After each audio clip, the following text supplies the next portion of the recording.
Olá pessoal, tudo bem? Vamos lá. Hoje nós vamos fazer a explicação de alguns componentes, esses que eu pedi para vocês fazerem a pesquisa na primeira atividade, tá bom? Então, dentro da atividade, a pesquisa que vocês tinham que fazer falava sobre os componentes do gerador, o resistor, o condutor, o interruptor, o capacitor, o indutor e o isolante, tá? Eu tô com algumas peças aqui na minha mesa, que é para mostrar para vocês cada um desses componentes. Tudo bem? O primeiro que eu vou mostrar é o gerador. Vocês devem estar olhando aqui e falando assim, isso é uma bateria, né, professora? Né? Ou pilha também, a gente pode falar que ele é gerador. O que é um gerador, pessoal? Um gerador, ele é um componente que ele pode ter energia mecânica, química, solar e transformar em energia elétrica. Nesse caso aqui, dentro da bateria eu tenho energia química. Tá? Quando eu coloco esse dispositivo em qualquer aparelho, eu transformo ele em energia elétrica e faço com que o aparelho acione, tá? Seja ligado. Então, isso daqui é um exemplo de gerador, tudo bem? O próximo que a gente tem que falar é o resistor, tá? O que é o resistor? O nome dele já sugere esse componente aqui, tá? No corpo dele tem algumas listras coloridas. E essas listras coloridas, elas diferenciam o grau de resistência que ele tem, tudo bem? Então, de acordo com a cor, é o grau de resistência. Por exemplo, se eu tenho um circuito lá, eu tenho aqui diversos circuitos, ó.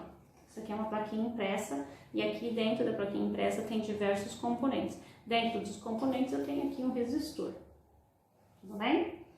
O resistor, o que ele vai fazer? Dependendo do que eu quero acionar ou que eu quero fazer dentro de um circuito, eu aciono um resistor para poder inibir a passagem total de corrente, tá? O rádio, isso aqui é uma placa de circuito impresso de rádio, eu posso acionar o rádio numa voltagem de 110, só que eu não quero que trafegue 110 em todo o meu circuito. O que eu faço? Coloco alguns resistores, aqui tem vários, né, resistores, e aí ele vai inibir a passagem da corrente elétrica total que eu estou conduzindo. Bom, o condutor é o próximo, né? Então, eu trouxe aqui um exemplo para vocês, o fio de cobre, tá? O fio de cobre é um excelente condutor, porque na última camada dele, né, do elemento químico, ele tem 7 elétrons, tá? Na última camada. Então, quanto mais elétrons eu tenho na última camada, melhor condução eu tenho, tá? E isso vai diferenciar elemento por elemento. Então, o cobre é muito utilizado, né? Todos os fios que a gente vê por aí, de eletricidade, telefone, internet, ele por dentro é cobre e depois ele é revertido por um isolante, tá? Essa plaquinha de circuito impresso também, vocês podem ver essa camada verde em cima, tampando, mas abaixo desse verde aqui a gente tem uma película de cobre também, que por ele ser um excelente condutor, então eu posso ligar, né? Fazer a ligação do circuito, tudo que ele vai conduzir normalmente, bem? O próximo componente que nós vamos ver é o interruptor, tá? Esse aqui é um interruptor. Vocês podem, né, ver que na casa de vocês, obviamente, tem interruptores de tomada, né, de luz, que ele faz a interrupção da corrente, ok? Se eu aciono, ele interrompe a corrente, não deixa a luz acender. Se eu volto de novo, né, ele vai acionar, vai deixar com que a corrente passe pelo circuito e acione a lâmpada e a luz, normalmente. Isso aqui é o mais comum que vocês têm mais aí no dia a dia. O outro componente que a gente vai ver é o capacitor. Capacitor. Cadê o meu capacitor? Tá aqui. Esse daqui é o meu capacitor, tá? E aí, capacitor, vocês vão ver de diversos tamanhos, de diversas formas. Então, vou mostrar aqui para vocês. O que é o capacitor? O capacitor, ele pode ser usado para fins de armazenar corrente elétrica.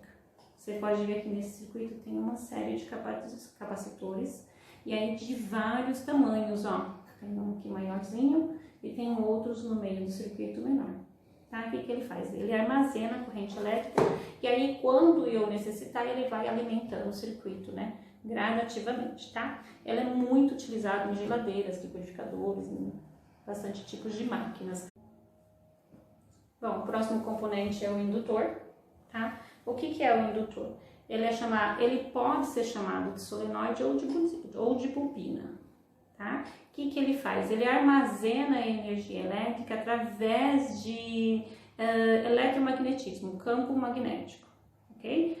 Aqui eu tenho uns fios de cobre, né, que é enrolado a um dispositivo magnético, pode ser ímã, tá, ou qualquer outro dispositivo que libere campo magnético, e ali ele vai começar a gerar e armazenar um tipo de energia.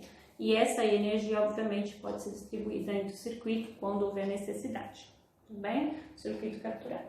E aí o último que nós temos é o isolante. O isolante, eu trouxe a fita isolante para mostrar para vocês, né? Como excelente isolante. O nome já fala, né? Já diz por si só. Isolante é aquele que isola, ou seja, que não deixa passar corrente, tá? Não deixa você tomar choque, não deixa você sentir a intensidade do calor, tudo bem? Excelente isolante. O plástico, a borracha, né? Que muitos de vocês me perguntam, professora, se eu, sei lá, tiver, tomar um raio, né? Tiver num local descampado, e aí vem um raio e tal, e eu tiver de chinelo, eu vou receber essa descarga? Muitas vezes não. Por quê? Porque a borracha do chinelo isola, né? E aí não permite que você receba a descarga do raio, entendeu? Então é nesse sentido. Isolante por quê? Porque ele isola, ele não deixa que você recebe a corrente elétrica, tudo bem? Então são esses componentes, a explicação para vocês, só para vocês saberem mais ou menos, né? E não ficar só naquele de que, eu pesquisei e não entendi do que se trata ou o que é. Eu fiz o vídeo para vocês terem um pouquinho mais de informação do que se trata, do que é. Tá bom, pessoal? Obrigada, até mais.